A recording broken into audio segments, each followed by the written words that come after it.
Our topic for today is Patients' Bill of Rights, Magna Carta of Patients' Rights and Obligations House, Bill number 261. First is right to appropriate medical care and human treatment.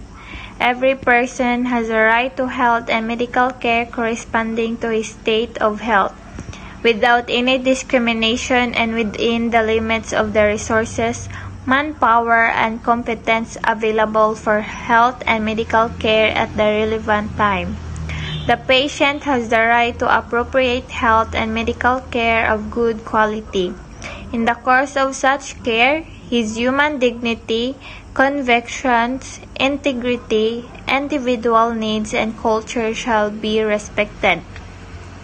If any person cannot immediately be given treatment that is medically necessary, shall, depending on his state of health, either be directed to wait for care or be referred or sent for treatment elsewhere, where the appropriate care can be provided. If the patient had to wait for care, he shall be informed of the reason for the delay. Patients in emergency shall be extended immediate medical care and treatment without any deposit, pledge, mortgage, or any form of advance payment for treatment. For practice, in a scenario where a patient with a chronic illness receives timely and comprehensive medical care, including necessary treatments, consultation, and emotional support, the right to appropriate medical care and human treatment is being practiced. For violated is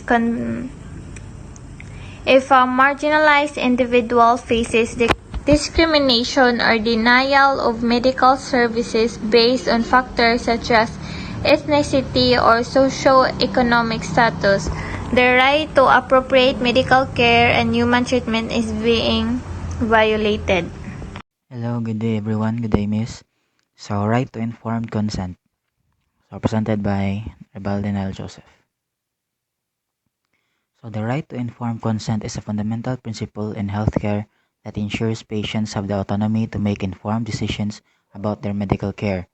It involves healthcare providers presenting relevant information to patients before any medical procedure or treatment, allowing them to understand the potential risks, benefits, and alternatives, enabling patients to make voluntary and knowledgeable decisions about their healthcare. Patients should be fully informed about the risks, benefits, and alternatives of any medical procedure or treatment and have the right to consent or refuse treatment. So there are key components of the informed consent. First one is the disclosure of information. So healthcare providers must explain relevant details about the proposed treatment or procedure, including its purpose, risks, potential benefits, and alternative options, and also the likelihood of success or failure. Next is understanding. Patients should comprehend the information provided, including the risks and consequences involved in accepting or refusing the treatment. Next is the voluntariness. Patients should voluntarily consent to the treatment without any coercion or pressure from healthcare providers or external influences. So the capacity. Patients must have the mental capacity to understand the information provided and make decisions about their healthcare. In cases where a patient lacks capacity, example due to mental impairment, consent may need to be obtained from a legal guardian or representative. So informed consent is essential in various medical scenarios, ranging from surgeries and invasive procedures to participation in clinical trials or research studies. It empowers patients to actively participate in their healthcare decisions, respecting their autonomy and right to self-determinations. So that's all. Thank you. We will be discussing the Patient's Bill of Rights, right to privacy and confidentiality. Next slide, please. So we're discussing a brief overview of the Patient's Bill of Rights and emphasis on the significance of the right to privacy and confidentiality. Next slide, please. Next slide. So confidentiality of medical information. explanation of how the bill ensures the confidentiality of the patient medical details, importance of disclosing information only which are explicit patient consent or as required by law. Next slide, please. So, informed consent. Patient right to be fully informed about the purpose, risk, and benefits of medical treatments. Next slide, please. Control over health information. Discuss how patients have the right to control who access their health information. Instances under which health information can be shared, emphasizing patient control. Next slide, please. So, Paciento Santillianes. So, protection against unauthorized access. This explanation of the measures in place to prevent unauthorized access to patient records. It emphasized the importance of data security in maintaining patient trust. Next is ensuring trust in healthcare. It summarized how upholding the right to privacy and confidentiality builds trust between patients and healthcare providers. This including remarks on the significance of respecting the sensitive nature of medical data. That's all. Thank you. So hi guys, so today we're going to tackle about the Patient's Bill of Rights, the Magna Carta of Patients' Rights and Obligations, House Bill number 261. So for right to information, so in the course of the treatment and the hospital care, the patient or the guardian has a right to be informed of the result of the evaluation of the nature and extent of the disease. So the patient and the guardian also have the right to examine and be given an itemized bill of the hospital and medical services rendered in the facility or by the physician and other healthcare providers, regardless of the manner and source of payment. So the patient and the guardian also has the rights to be informed by the physician on continuing healthcare requirements following discharge, including instructions about home medications, diet, physical activity, and all other pertinent information to promote health and well-being. At the end of the confinement, the patient is entitled to a brief written summary of a course of the illness, which shall include at the list history, physical examination, diagnosis, medications, surgical procedure, and the plan of further treatment. The patient shall likewise be entitled to medical certificate free of charge with respect to the previous confinement. So that would be all. Thank you. So good day everyone. My name is Gian Canizares. And then for my patient's Bill of Rights, I would be discussing about the right to choose healthcare provider and facility.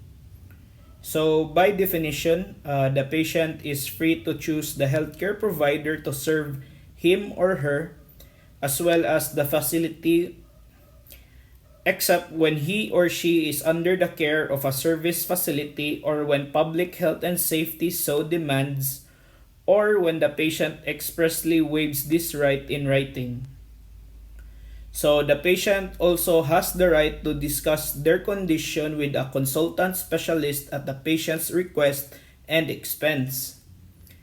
The patient also has the right to seek for a second opinion and subsequent options if appropriate from another healthcare provider or practitioner. So, an example when the right was practiced is when my cousin had an open heart surgery in 2021 due to an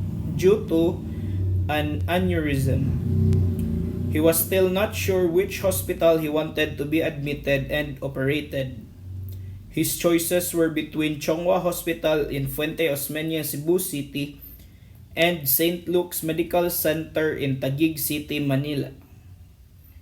So, what my cousin did, he first had a consultation with his cardiologist in Chonghua, and then he went to Manila to have a second opinion with another known cardiologist there. And then my cousin narrowed down the opinions of the two cardiologists and decided that he wanted to have his operation in St. Luke's Medical Center in Taguig, Manila. So, an example when this right was violated was when my sister accidentally burned her hand because she accidentally touched the rice cooker and thought it was a TV.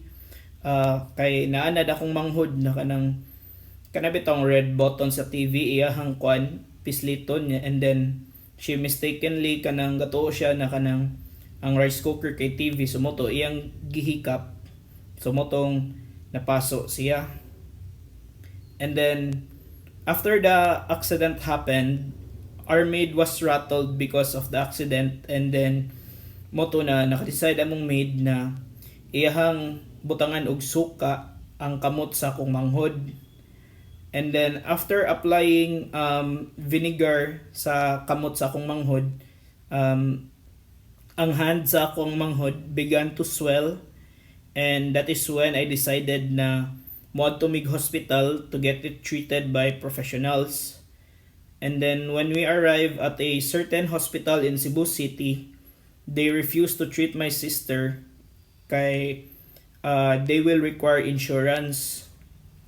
And then since wala mi insurance akong manghod at that time, so gideny me for treatment maski nara mi sa ER, and then maski ang case akong manghod was kuan ra very minor ra.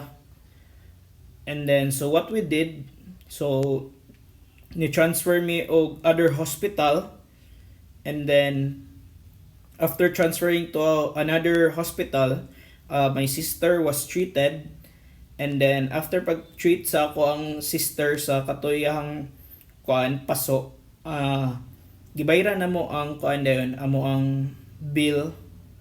And then mo na siya, wala na insurance or unsa, they just gave us the bill, and then giing na rami na ipasettle lang sa cashier, and then after settling it kay pwede na mi muuli, not like compared sa katong first option na mo na hospital nga giadtuan, daghan pa kay slag explanation na kanang mangita slag insurance kay basin kuno dili may kabayad. So that would be all for my report. Thank you. So, good afternoon. So, today we'll be talking about right to religious belief. So, the right to religious belief is a fundamental component of the Patient Bill of Rights. This ensures individuals have the freedom to their religious beliefs while receiving medical care. This acknowledges the patient's right to engage in their religion and their practice. Any forms of rituals and customs are important and need to be kept and protected to the patient. This mandates healthcare providers to respect and accommodate these beliefs without compromising patient care or safety. This is to reinforce the important honoring diverse religious beliefs in a healthcare setting. Some key elements include respect for religious practices. The patient has the right to have their religious beliefs and practices to be respected in the healthcare system, according to their daily ritual prayers or dietary preferences. Non-discrimination. Healthcare providers must provide to all diverse religious groups without any form of discrimination. All shall be treated with equal and unbiased treatment. Informed decision making. Patients should be able to receive information about their condition, treated in a way that is sensitive to their religious beliefs. Accommodation of practices. Healthcare facilities should strive to accommodate religious practices without compromising quality of care. End of life care. Patients have the right to incorporate religious beliefs into their life and their end of life care preferences, such as spiritual wishes and being respected and more.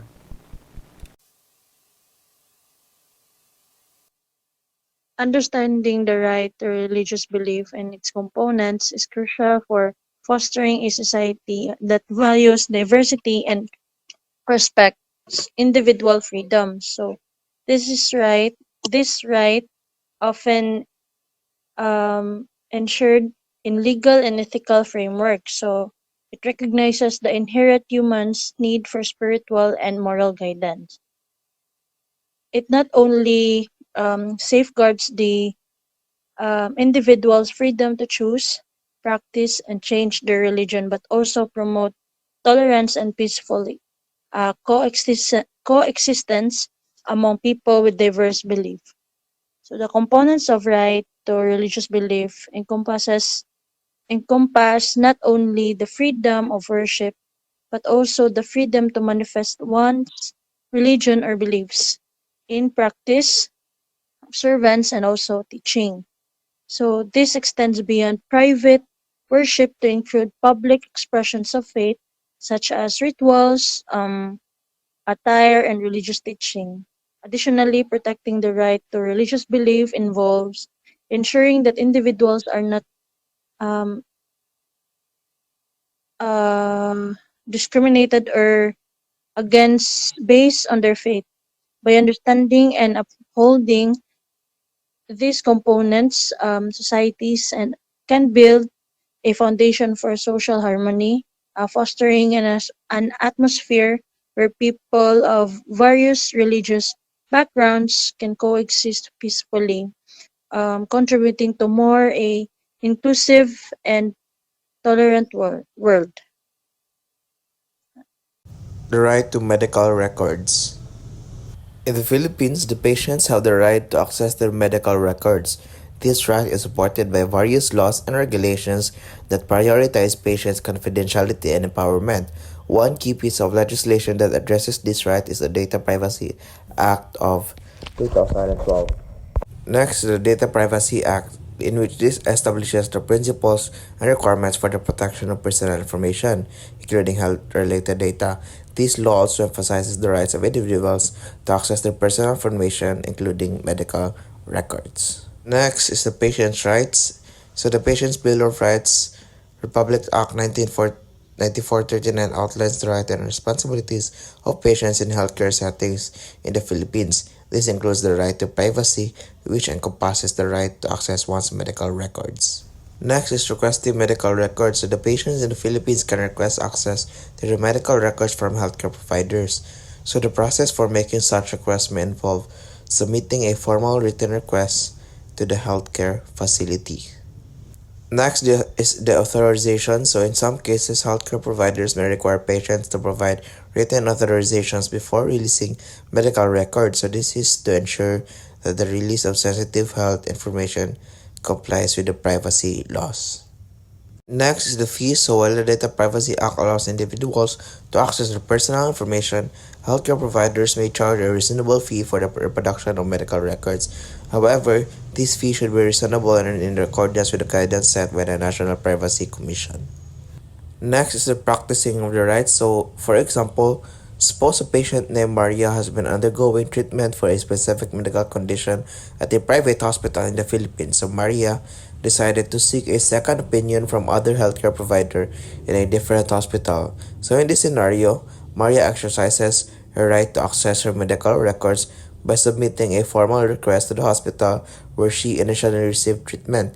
So the hospital also complies with Data Privacy Act and Patient's Bill of Rights, providing Maria with a copy of her medical records. So this allows Maria to share comprehensive information about her medical history with a new healthcare provider, facilitating a more informed second opinion and ensuring continuity of care. So next example is violating the right. So in other situation, let's say a patient named Juan requests his medical records from a public health clinic where he previously received treatment. However, the healthcare provider at the clinic refuses to release the record without providing a valid reason and does not follow the established procedure for obtaining authorization.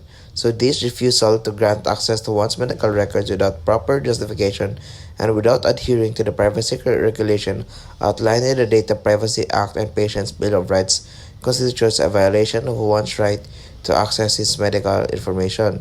In such case, one may file a complaint with the National Privacy Commission, which is responsible for addressing privacy-related concern in the Philippines. So that's all. Thank you. Right to live. The patient has the right to leave hospital or any other healthcare institution regardless of his physical condition. No patient shall be detained against his/her will in any healthcare institution on the sole basis of his failure to fully settle his financial obligation. He/she shall only be allowed to leave the hospital provided appropriate arrangements have been made to settle the unpaid bills provided. Unpaid bills of patient shall be considered as lost income by the hospital and healthcare provider practitioner and shall be deducted from gross income as income loss only on that particular year. Thank you. Good day everyone. I am with Mr. Ron Henrik Sabillano and we are gonna tackle about the right to refuse participation in medical research. So introduced by Senator Ramon Bong Revilla Jr. that it is an act declaring the rights and obligations of patients and establishing a grievance mechanism for violations thereof and for other purposes.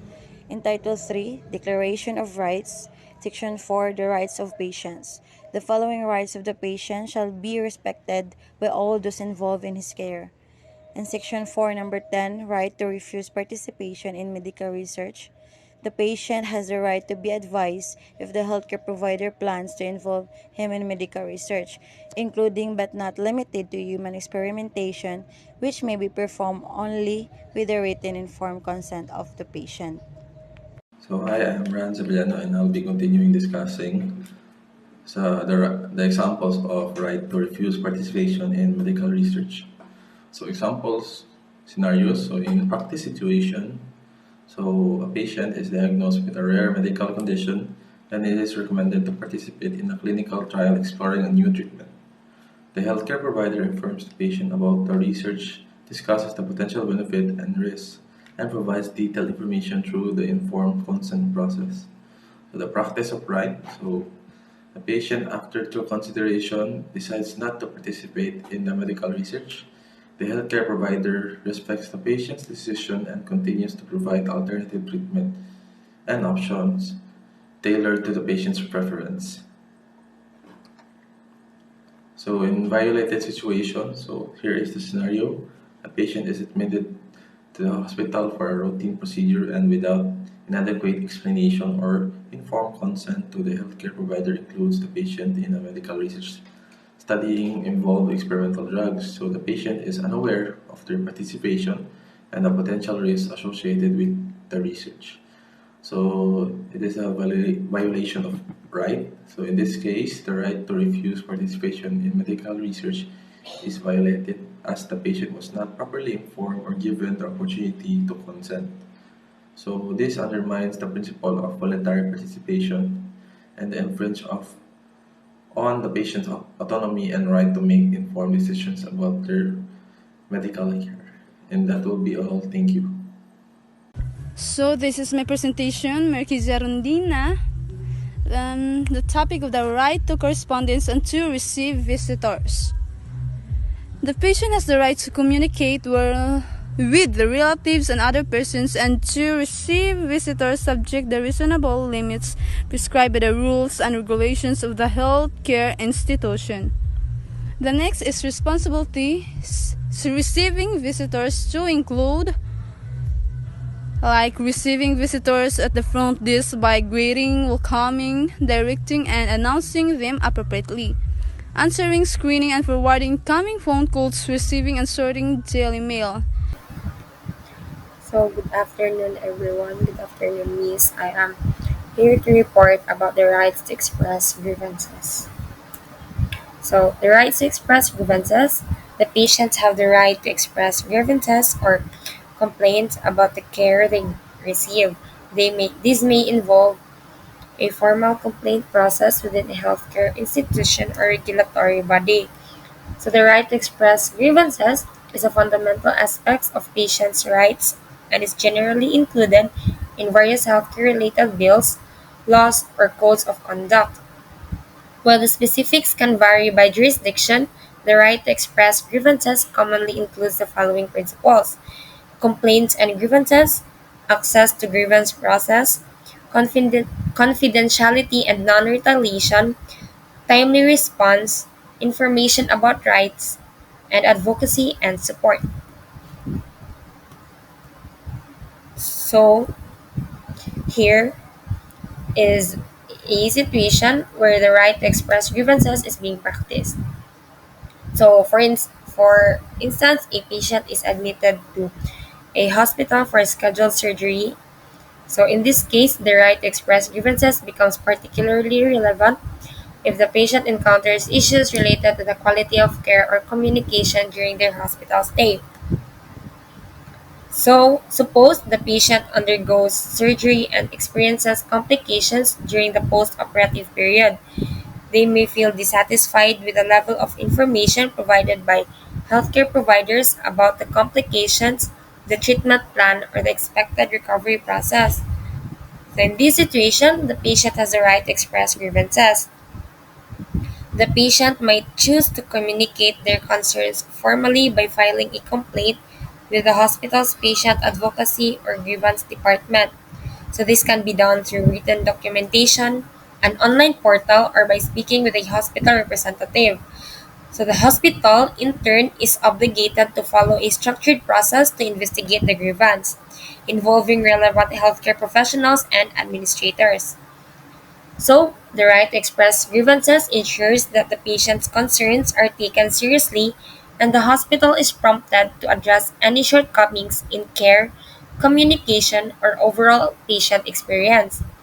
So, the patient has the right to expect a timely response, an explanation of the actions taken to rectify the situation, and if necessary, a reassessment of their treatment plan. So, this scenario exemplifies how the right to express grievances empowers patients to actively participate in their healthcare, fostering a system where feedback contributes to continuous improvement in the quality and safety of medical services. So next is another situation, but where the right to express grievances is being violated. So, for example, a patient receives a series of incorrect diagnoses and ineffective treatments over an extended period. So, frustrated by the lack of improvement and concerned about their deteriorating health, the patient decides to express their grievances to the healthcare provider.